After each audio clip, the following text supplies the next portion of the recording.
patutlah sebab memang kat depan tu lawa gila. And then view pun pantai. 5. 5 juga. Wow. Alhamdulillah sangat mudah lah. Pada awal untuk kita booking tu kan.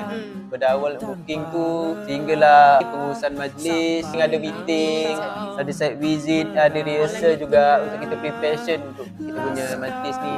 Itu sangat mudah. Hati dengan sebenar. Takkan terikat waktu. Bebas. Okey, sangat alhamdulillah lah majlis berjalan dengan lancar lah daripada awal hingga akhir. Daripada pagi tu, daripada awal-awal kami bersiap sampailah ke waktu sekarang ni, alhamdulillah lah sangat berjalan lancar. MC sangat perform, guide kita nak pergi ke mana. Floor manager pun sangat perform. Setiap pergerakan kami daripada awal majlis sehinggalah sekarang dibrief oleh floor manager lah. So sangat pantas lah. Cantik sangat. Apa yang kita tengok dekat social media, apa yang kita jumpa dekat TikTok, semua tu lagi cantik kita dapat depan mata lah. Sangat cantik, sangat rupa lah. Sebab kita tertarik. Menarilah dan terus tertawa, walau dunia tak seindah surga.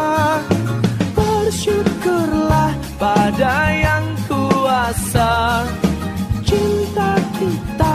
Alhamdulillah sangat selesa daripada tempat persalinan hingga ke ruang makan di dewan tandingan pun.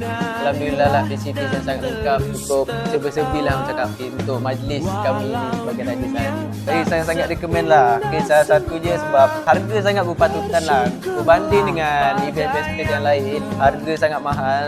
So sangat-sangat berbaloi lah. Semua cukup lengkap daripada MC ke pelamin ke fasiliti dan semuanya sangat puas lah dengan harganya. Ingatkan duri, ingat rumah Abang Jamil. Okay guys, thank you so much. Thank you. Waktu